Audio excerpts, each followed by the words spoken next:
Bien.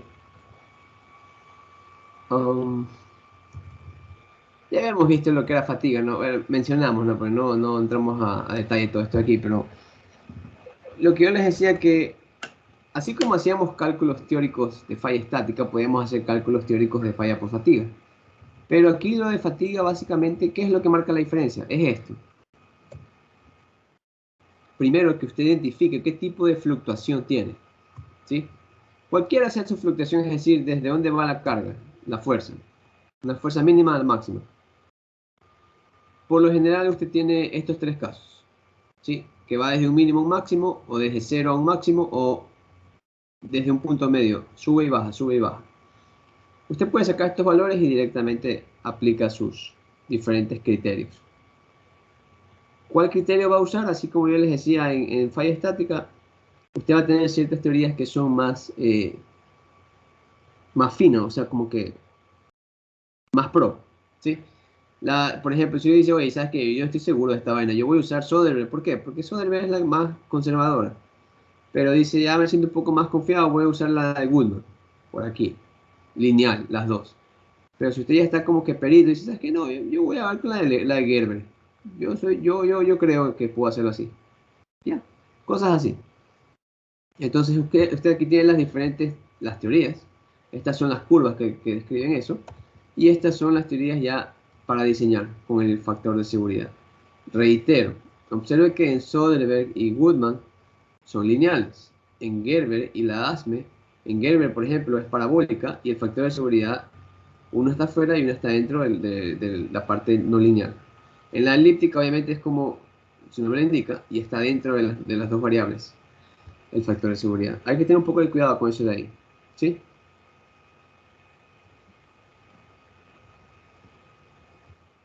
Ok. Bien. Ahora, la última parte de este curso ya, obviamente no va a calcular usted esto, pero al menos es para que sepa que existe. ¿Sí? No se preocupe, ni siquiera los mecánicos llegan a veces, no todos comprenden esto bien. ¿Qué es lo que se llama Surface Fatigue Strength? Es básicamente resistencia a la fatiga superficial. ¿A qué me refiero con eso? Y aquí es, por ejemplo, esto es netamente en maquinaria.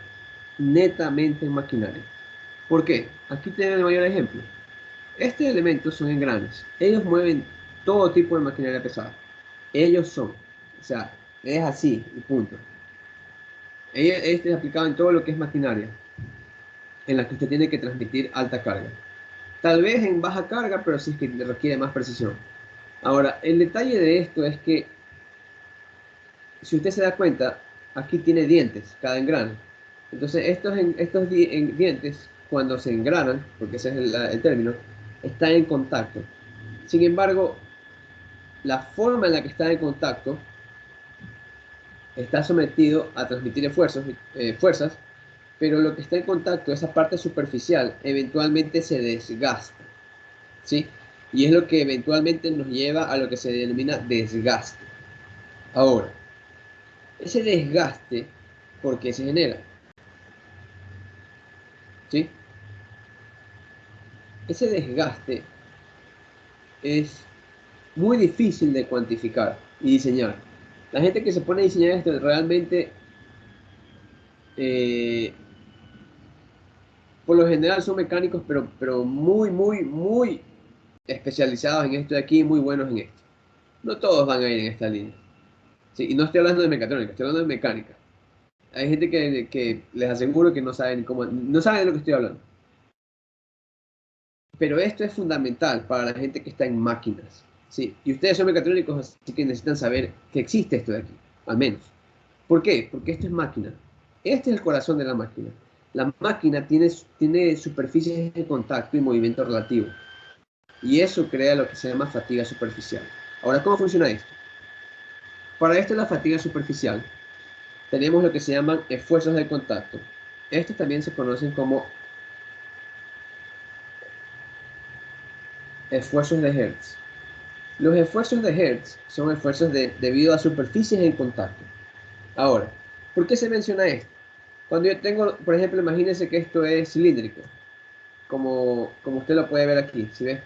Son dos cilindros en contacto, entonces lo que los une a ellos es una línea aquí a lo largo, ¿sí? Y tocan como que en una sola línea, están en contacto. Entonces eso lo que hace es crear aquí, observe, en la unión de los dos cilindros son diferentes diámetros, pero están ejerciendo una fuerza uno contra el otro, y en esa línea de acción que se ve aquí,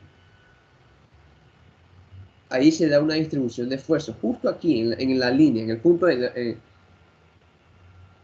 de unión, ¿sí? El detalle es que la zona, la línea, por ejemplo, si usted la ve de frente, es básicamente un puntito, pero se crea toda una zona de esfuerzo y la distribución es altamente no lineal. Yo creo que este es uno de los logros más grandes desde el punto de vista de ingeniería mecánica, en lo que es mecánica de sólidos, mecánica de contacto y de fractura. Esto tal vez es una de las cosas más trascendentales que ha existido. Este señor realmente era un genio, ¿sí? ¿Por qué? De alguna forma él usó lo que se llama la teoría de P. Buckingham, ¿sí? Obviamente él y Erling Buckingham, de hecho fue Erling Buckingham que usaba esa correlación, pero usaba la correlación que salía a partir de los esfuerzos de Hertz. Hertz lo que hacía era, él determinó esta distribución de esfuerzos, ¿sí? En base a esa distancia le llamaba 2A, el ancho de la distribución, y decía que A la podía hallar en función de qué? De la fuerza, de la propiedad de los materiales. Aquí tenemos el Poisson del elemento 1, el elemento 2 y el módulo de ion del elemento 1 y el elemento 2 y sus diámetros. Entonces él decía, mira, si tú me das la fuerza y me das el tipo de material que tienes, yo te puedo decir de cuánto va a ser el ancho de la distribución. Y aparte de eso, yo te puedo decir el pico, es decir, este de aquí. ¿Cuánto va a ser la fuerza máxima, ¿sí? Que voy a tener ahí? Ese fue el logro más grande. ¿Por qué? Porque eso me permitía después estimar los esfuerzos. ¿Ok? Ahora yo puedo estimar los esfuerzos principales, etcétera, etcétera, etcétera. Y puedo estimar también el cortante máximo absoluto. Ya vimos toda esa historia, ya sabemos qué es cada uno de ellos. Ahora, ¿qué es lo importante en esto? ¿Sí? Que este gráfico me está mostrando el ratio de los esfuerzos con respecto a P máximo. Obviamente, cuando esta distancia de la superficie de contacto, cuando es cero, es decir, cuando estoy justo aquí, ahí el esfuerzo usted ve que es el máximo, ¿sí? Y si tiene el esfuerzo normal y esfuerzo cortante, usted tiene los máximos y ve cómo ellos comienzan a variar, ¿ok? Entonces, ¿esto qué me indica? Si usted se da cuenta, el cero tiene valores máximos y a medida que yo me voy hacia la periferia, es decir, hacia 2A, que es donde, o 1A, por ejemplo, 1A, que más o menos esté aquí, cuando termina la zona de concentración, y a medida que se estira, la distribución del esfuerzo comienza a bajar. Pero, ¿por qué es importante esto? Porque nos da estos puntos. Esos puntos nos está indicando cuán críticos son los esfuerzos en esos puntos. Ahora, también, así como tenemos para los cilindros, yo puedo calcular los esfuerzos principales, pero aparte de eso, yo puedo calcular también, perdón, disculpe, en esta imagen de aquí, este de aquí es contacto esférico, esto de aquí son esferas de contacto, son dos esferas en contacto, me equivoqué en el modelo, disculpe. Lo que dije está bien, solo que aquí es como que tenga dos bolas, ¿sí? En contacto, que tiene un punto de contacto, por eso es tan intenso. Lo mismo ocurre cuando tiene dos cilindros, aquí están los cilindros, ¿sí? Sino que la distribución es distinta, es decir, el ancho va a ser diferente, porque tiene una mayor línea de distribución de carga. Ahora, el punto de lo que quiero llegar es lo mismo, o sea, usted tiene una zona de alta intensidad de fuerza por unidad de área. Entonces se genera una gran distribución de esfuerzos. Ahora, ¿qué ¿por qué es importante esto? Aquí está la razón. Porque la mayoría, no la mayoría, todos los elementos de transmisión mecánica de alta potencia están sometidos a este tipo de fuerzas. Aquí usted puede ver el engrane. Este es el diente. Esto es lo que se llama diente del engrane. ¿Sí? El diente del engrane, por ejemplo, él pega aquí, ¿no? ¿Verdad? La fuerza que le pega el otro engrane y se mueve, ¿no? Entonces, si este se mueve para acá, el otro se mueve para acá. Pero en el diente, esto es lo que se denomina la raíz del diente. Aquí abajo usted puede ver la diferente distribución que tiene, ¿sí? Debido a esa transmisión de fuerza. Entonces, abajo, usted tiene una alta intensidad, altamente no lineal, ¿ok? Que nosotros podemos calcular los esfuerzos normales, principales, los esfuerzos cortantes, y podemos ver lo que pasa. Ahora, ¿por qué esto es importante hacer? Nosotros podemos ver, observe que inicialmente aquí, cuando aquí y acá, ¿sí? Son dos etapas distintas, antes de y después de. Entonces usted tiene tensión y compresión en ciertas zonas y en el medio tiene alto esfuerzo cortante. Entonces, eso está rotando, en caso este de cilindros. El detalle es que pasa desde tensión a cortante y de cortante a compresión. Entonces, usted tiene una fluctuación. Esa fluctuación lo que hace es que se desgaste ese material, ¿sí? Entonces, él se cree, porque es difícil estimar esto, entonces que el desgaste es tal que comienza a fisurarse aquí abajito, justo abajito de la superficie, a romperse y después se desgarra, por ejemplo, por aquí, en la superficie. Y ahí cuando hay este desgaste, lo que se hace es como unos picos, piquetes, así, pic, pic, y ese de ahí lo que se llama es pitting. El pitting es una falla que comienza a hacer como unas picaditas y comienza a ser como concentrador de esfuerzos. Eventualmente eso se comienza a hacer más grande y se dan las roturas. Ahora, eso es lo que nos lleva a lo que se conoce como el desgaste. Es decir, después de un tiempo, usted va a ver la superficie de este diente así como con unos puntitos, así como unas picadas, como que le hubieran picado con un pico. ¿Sí? Por eso se llama el pitting. Ahora, eso es lo que se llama desgaste. Pero si usted se da cuenta, este desgaste es un tipo de desgaste. Ahora, desgaste se lo conoce como wear. Ese wear que nos lleva al wearing, ¿sí? Es lo que conocemos como el desgaste. O ojo con el tipo de desgaste. Este desgaste es un desgaste por operación, ¿sí? Hay que hacer una distinción porque usted también puede tener un desgaste por abrasión o adhesión, ¿ok? Eso es netamente ya tribología, no vamos a entrar en eso ahí porque estamos fuera de nuestra área, pero existe. Entonces, cuando ocurre eso de adhesión o abrasión, por ejemplo, usted tiene una lija en su mano y usted va a una superficie y le comienza a raspar, raspar, raspar. Y usted dice, mira, ve, le saqué el óxido, sí, pero también lo rayaste y le dejaste algunas hendiduras. Entonces tú desgastaste ya la superficie, de alguna forma. Hay materiales que son más rugosos que otros, entonces cuando están en contacto, el uno comienza a hacer abrasión sobre el otro y los dos se comienzan a desgastar mutuamente. Este que yo estoy hablando el día de hoy no es eso. Este de aquí es un tipo de desgaste, un wearing, pero es debido a los esfuerzos. Es decir, esto de aquí se lo ha cuantificado. ¿Sí? Ahora, esta cuantificación, eh, ¿sí?